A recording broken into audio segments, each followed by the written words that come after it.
성자와 성령의 이름으로 아멘.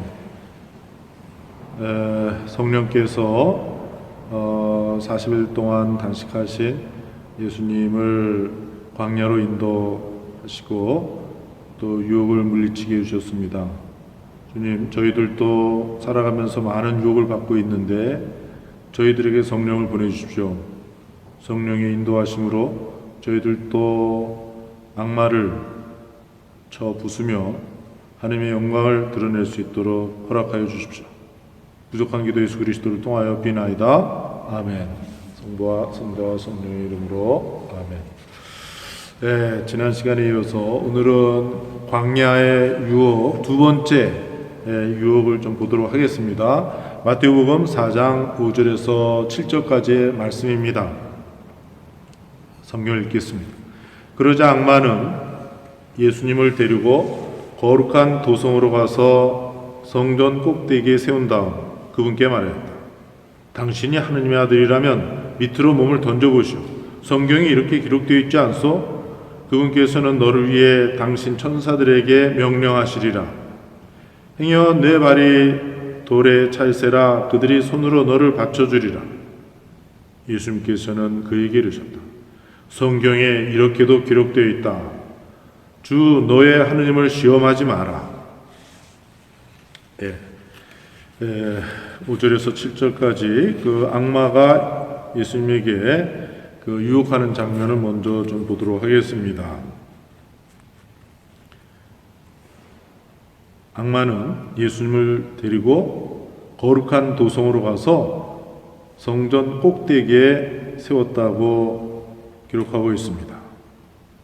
그러니까 4장 맨 앞에 보면은 예수님께서는 성령의 인도로 광야로 나가셨다고 되어 있는데 악마는 거룩한 도성으로 예수님을 이끌고 갑니다. 그리고 성전 꼭대기 가장 하나님과 가까운 곳으로 이렇게 인도해 가고 있습니다. 여기서부터 우리는 좀 예수님을 한번 바라봅시다. 예수님은 스스로를 낮추시는 분이십니다. 우리가 아주 아름다운 빌립비서의 그리스도 찬가 자주 듣고 또 입에 올리고 마음에 새기고 있는 내용이죠.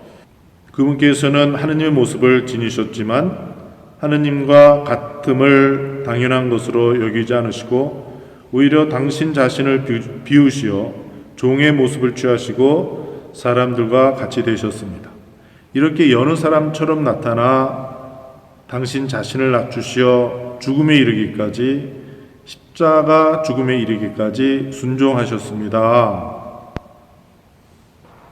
빌립비서 2장 6절, 7절, 8절의 말씀입니다. 이렇게 바로 인간이 되신 하느님의 아드님은 자신을 끊임없이 낮추시고 비우셨습니다. 예수님의 어머니 또 우리의 어머니 성모 마리아는 어떠하셨습니까?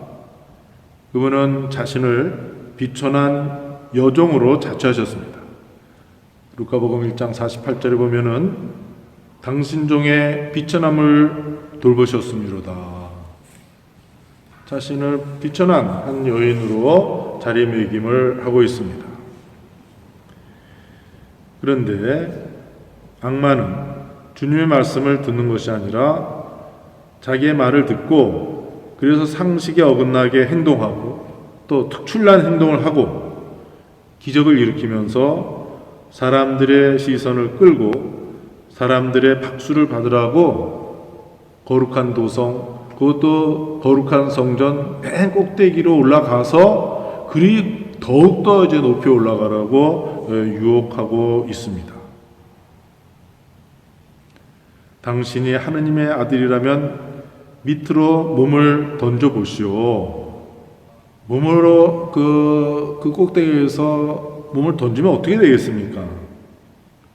우리 지구에 우리가 살고 있고 예수님께서는 우리와 같은 한 인간으로 하느님의 아드님께서 이 세상에 오셨고 만유인력의 법칙이 적용되는 자연의 법칙을 따라서 살기 위해서 오셨는데 이제 그 만유인력의 법칙을 거스르면서 성전 꼭대기에서 몸을 날리라고 악마는 유혹하고 있습니다.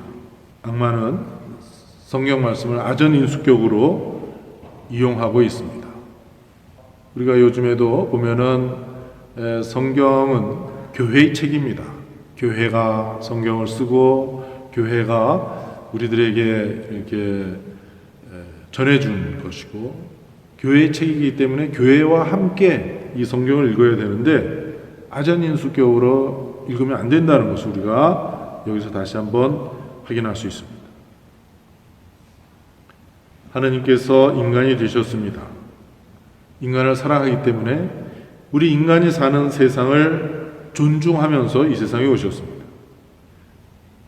그래서 이 세상의 모든 것은 죽으니까 하나님의 아들도 인간이 되어서 죽음의 운명에 동참하신 것입니다. 그런데 악마는 자꾸 인간이 사는 조건을 무시하도록 유혹하고 있습니다. 종교도 사람들의 일상 삶을 무시하고 그래서 뭔가 신기한 것을 보여주면서 이목을 끌고 사람들의 관심을 받으려는 그런 유혹을 많이 받고 있습니다. 창조 질서를 교란하는 것. 이것은 오늘 우리 지구를 심각하게 위협하고 있는 환경 문제를 일으키지 않습니까? 그러니까 이 환경 보호와 역행하기를 이 악마는 유혹하고 있는 것입니다. 거룩하면은 상식을 무시해도 되는가? 우리가 하느님을 믿으면 생명 문제, 환경 문제에 대해서 관심을 많이 가져야 됩니다.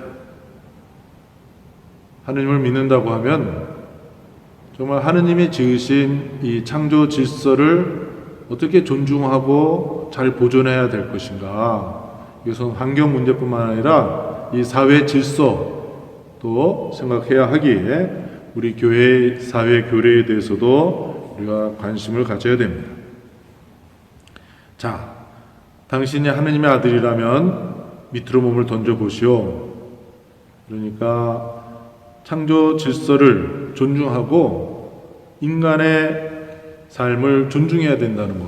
이것이 바로 복음이라는 것을 우리는 그래서 예수님을 통해서 볼 수 있습니다. 두 번째는 특권 의식입니다. 악마는 유혹합니다. 거룩함을 추구하는 목적이 자기 자신을 확인하는 것이라는 것.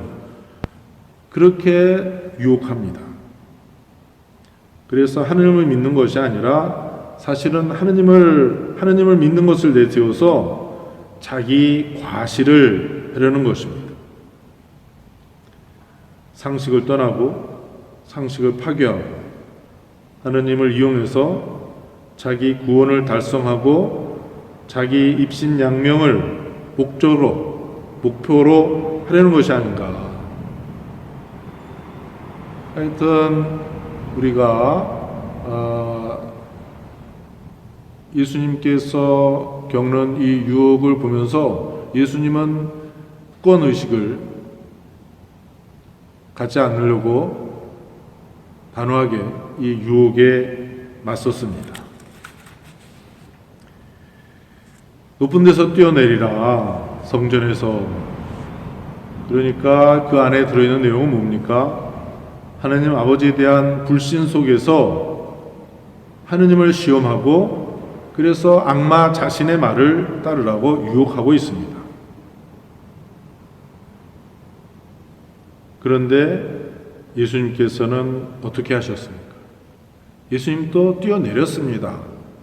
십자가 위에서 울부짖으며 그래도 하나님 아버지에 대한 깊은 신뢰심을 간직하고 고뇌하면서 나의 하느님 어찌하여 저를 버리시나이까 라고 울부짖으면서 그래도 하느님께 순종하면서 거기서 숨을 거두시고 높은 십자가에서 저승으로, 지옥으로, 그 깊은 심연의 나락으로 몸을 던지셨습니다.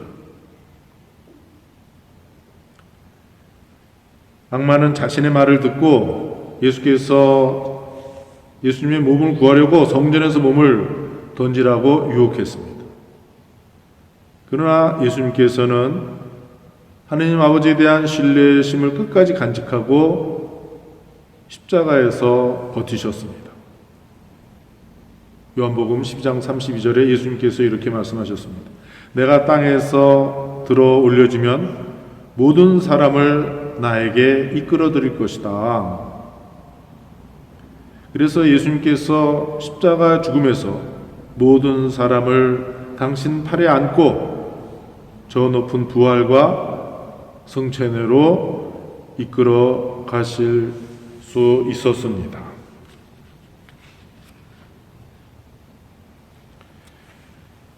악마는 성경의 한 구절을 갖고 예수님을 유혹합니다. 자, 높은 데서, 저 성전 높은 데서 뛰어내려라. 천사들이 손으로 너를 받쳐주리라. 뭐하러 성전에서 뛰어내리라는 것입니까? 하느님이 천사들을 시켜서 예수님을 떠받쳐 주는지 안 주는지 봐라. 떠받쳐 주지 않겠냐? 곧 하느님을 심부름 시키려고 하는 것입니다. 자신의 거룩함, 또 그 높은 곳, 높은 지위, 또 특권을 이용해서 하느님을 부려먹으라고 하는 것입니다. 우리는 신앙생활을 어떻게 하고 있는가? 내가 잘못했다기보다도 내가 좀 더 올바른 신앙생활, 또 보다 좀 올바른 기도를 여기서 배울 수 있지 않겠습니까?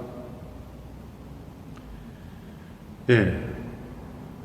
악마는 여기서 구약성경의 시편 91편의 11절 12절을 인용하였습니다. 그러면 여기서 시편 91편 전체를 한번 들어보십시오.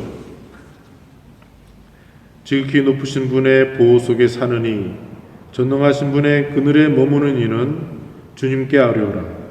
나의 피난처, 나의 산성이신 나의 하느님, 나 그분을 신뢰하네. 그분께서 쇠잡이의 그물에서 위험한 흑사병에서 너를 구하여 주시리라.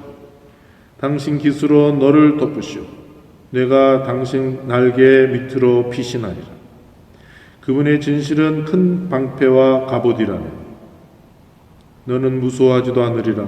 밤의 공포도 낮에 날아드는 화살도 어둠 속에 돌아다니는 흑사병도 한낮에 창궐하는 괴질도 내 곁에서 1000명이 내 오른쪽에서 10,000명이 쓰러져도 너에게는 닥쳐오지 않으리라.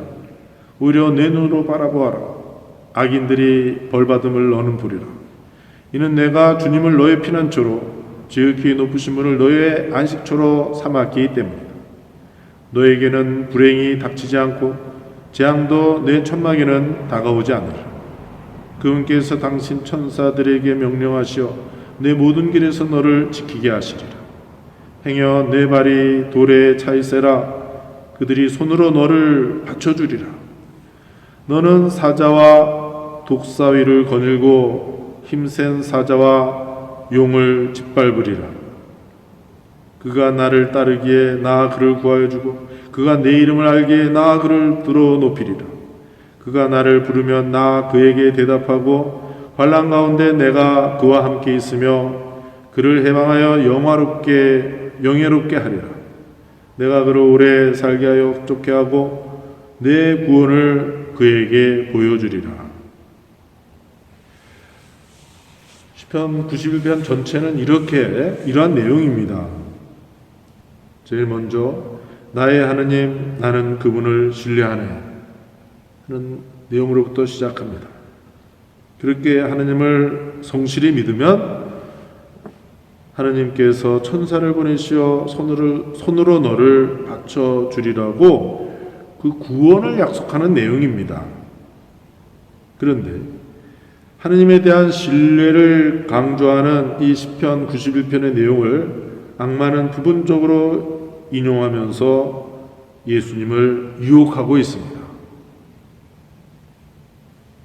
예수님께서 뛰어내리셨는데 그냥 돌아가셨다면 이게 또 무슨 병고입니까? 또 뛰어내려섰는데 멀쩡했다면 또 얼마나 예수님께서 다른 길로 가셨겠습니까?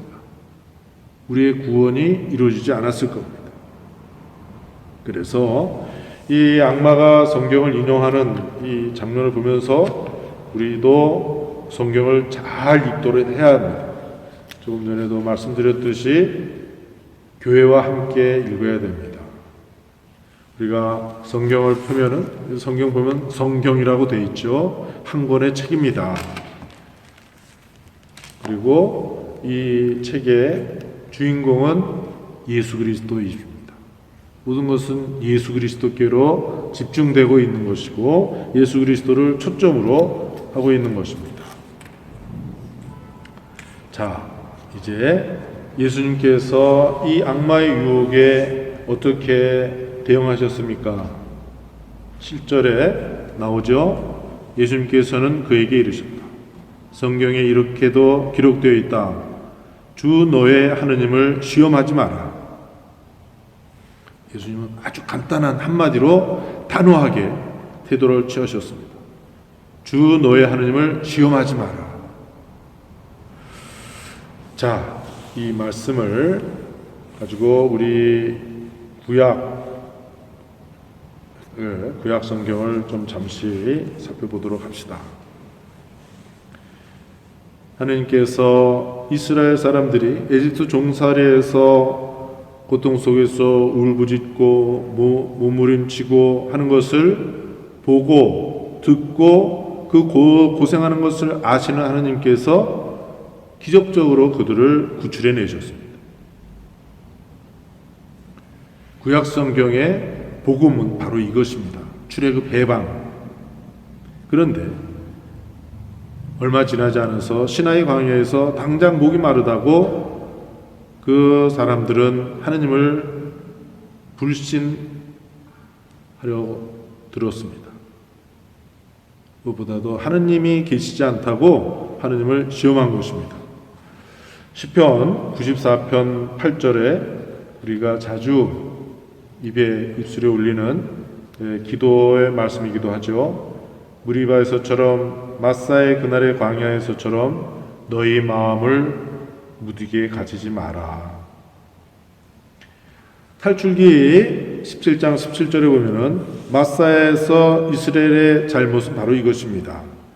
주님께서 우리 가운데 계시는가 계시지 않는가 하면서 주님을 시험하였다 해서 그곳의 이름을 마사와 무리바라고 하였다. 이스라엘 백성뿐만 아니라 그들이 이끌던 지도자의 모세도 의심을 품었다고 구약성경 민수기 20장 10절에서부터 12절에 이렇게 기록이 되고 있습니다. 모세가 아론과 함께 공동체를 바위 앞에 불러놓은 다음 그들에게 말했다.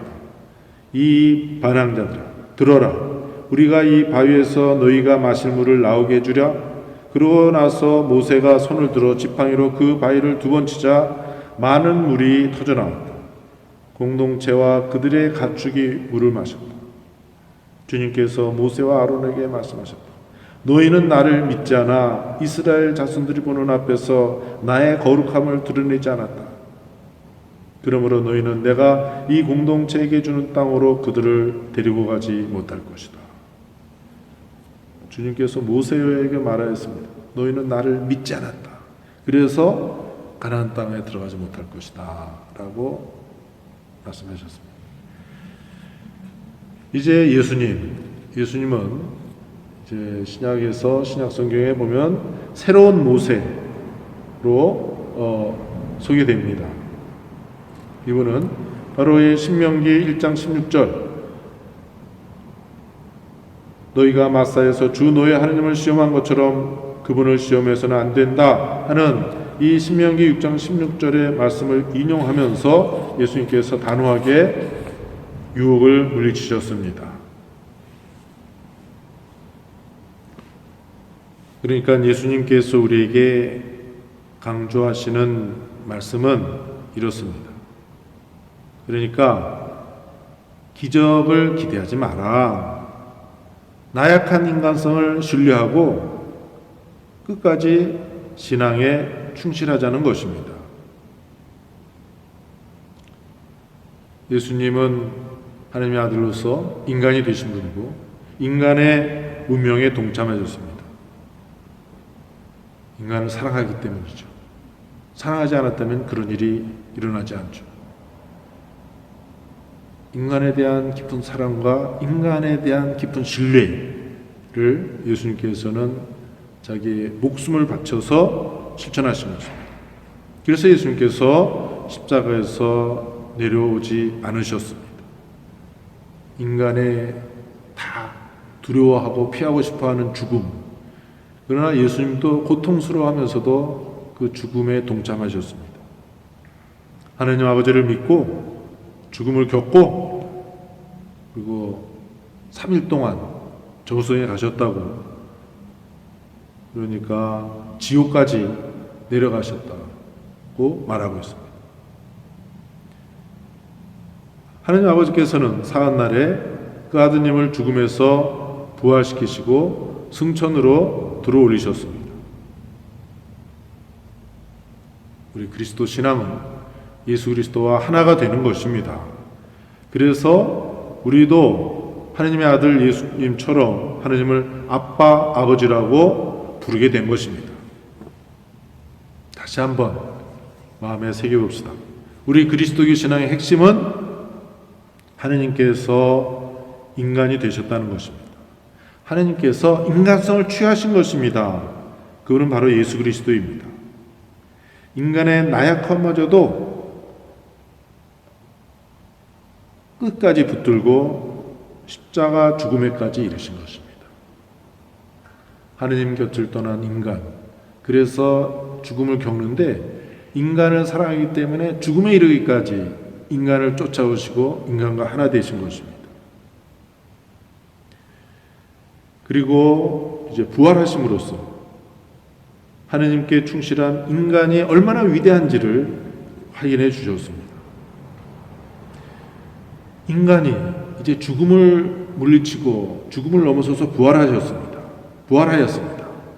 인간이 얼마나 훌륭한 존재인지, 인간은 죽음을 넘어서 부활하는 존재라는 것을 여지없이 드러냈습니다. 우리는 이 새로운 인간, 이 예수 그리스도를 믿고 뒤따르고 본받고 그 예수 그리스도와 하나 되는 길에 들어선 사람들입니다. 현대인은 신기루와 같은 것들의 유혹에 넘어가서 그래서 얼마나 자신을 파괴하고 그래서 높은 곳에서 몸을 던지듯이 모든 것을 다 부숴버리고 마는가. 기술, 특별히 이 시대의 인공지능, 4차 산업혁명의 그 큰 소용돌이 속에 있습니다. 우리는 이제 혼자 얼마든지 살 수 있다고 하면서 다른 사람도 거부하고 가족들도 거부하고 하느님도 거부하는 개인주의 속에 삽니다. 이제 과학을 내세워서 보이지 않는 하느님에 대해서 거부하거나 무관심하고 무신론 속에서 유물론을 주장하면서 모든 것을 물질로 축소시켜버리고 맙니다. 이 두 번째 유혹에 대한 묵상을 마치면서 아까도 보았습니다마는 악마가 인용한 시편 91편. 그러나 그 맨 마지막 구절을 다시 한번 읽어봅시다. 14절에서 16절. 그가 나를 따르기에 나 그를 구하여 주고 그가 내 이름을 알기에 나 그를 들어 높이리라. 그가 나를 부르면 나 그에게 대답하고 환난 가운데 내가 그와 함께 있으며 그를 해방하여 영화롭게 하리라. 내가 그를 오래 살게 하여 흡족해 하고 내 구원을 그에게 보여주리라. 곧 인간이 되신 하느님 아버지와 영원히 하나이신 분 곧 예수 그리스도께서 우리에게 하느님이 어떤 분이신지 알려주십니다. 우리와 같은 한 인간으로 오셔서 영원히 하나 되신 그 하느님 아버지를 우리에게 알려주시고 또 영원히 아버지와 하나이신 아드님만이 하느님 아버지가 어떤 분이신지 우리에게 알려주십니다. 그가 나를 따르기에 이제 우리는 그 예수 그리스도를 따릅니다. 그리고 예수 그리스도를 알고 또 예수 그리스도를 부르면서 파스카의 길을 성실하게 걸어갈 때 우리는 영원히 그분과 함께 부활을 누리며, 부활이란 무엇입니까? 진실한 생명 아닙니까? 진실하니까 생명은 변하지가 않죠. 죽음이 없습니다. 그게 부활 아니겠습니까? 우리가 흔히 말하는 사랑은 변덕을 부리고 사랑은 식어버립니다. 사랑에 대해서 배신합니다. 그러나 진실한 사랑, 변함없는 사랑, 부활은 바로 그거 아니겠습니까? 그 생명과 사랑 속에서 우리는 우리의 인생을 완성하며 살아가는 사람들입니다. 거룩함을 위장해서 하느님을 시험하고 그리고 권력을 누리며 막대한 돈을 벌어들이고 특권을 행사하려는 유혹에서 벗어나야 하겠습니다. 그것은 교회가 아닙니다. 그것은 거짓된 종교, 사이비 종교입니다. 그리고 이 시대의 문화 안에서는 종교뿐만이 아닙니다. 사회 안에 여러 가지 같은 모습이 다른 변장을 하고 우리를 후시탐탐 노리고 있습니다.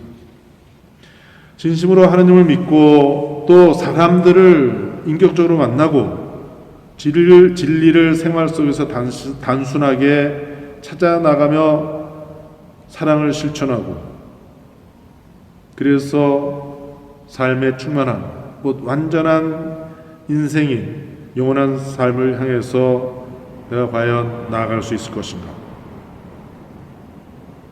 우리 스스로의 능력으로는 불가능한 일입니다. 항상 성령님께서 인도해 주시기를 청해야 합니다. 광야로 예수님을 이끄신 성령께서 오늘 우리를 이끌어 주셔야 내가 유혹을 이기고 내 삶을 완성해 나갈 수 있습니다. 홀로 거룩하신 예수님을 바라보십시오. 겸손한 분이십니다. 오로지 섬기시는 분이십니다. 이로써 참 사랑을 드러내 보이신 분이십니다. 마르코복음 10장 15절의 말씀으로서 이 두 번째 유혹에 대한 묵상을 마치고자 합니다. 예수님께서 말씀하셨습니다. 하나님의 나라는 이 어린이들과 같은 사람들의 것이다. 어린이와 같이 하나님의 나라를 받아들이지 않는 자는 결코 하나님 나라에 들어가지 못한다. 예수님께서 우리에게 이렇게 기도하라고 가르쳤습니다. 하나님을 아버지라고 부르라고, 아빠라고 부르라고. 우리도 예수님 말씀처럼 어린이와 같은 마음으로 하나님을 아빠, 아버지라고 부르면서 기도할 줄 알아야겠습니다. 성부와 성자와 성령의 이름으로 아멘. 하늘에 계신 우리 아버지, 아버지의 이름이 거룩히 빛나시며 아버지의 나라가 오시며 아버지의 뜻이 하늘에서와 같이 땅에서도 이루어지소서. 오늘 저희에게 일용할 양식을 주시고 저희에게 잘못한 일을 저희가 용서하오니 저희 죄를 용서하시고 저희를 유혹에 빠지지 않게 하시고 악에서 구하소서. 아멘. 성부와 성자와 성령의 이름으로 아멘.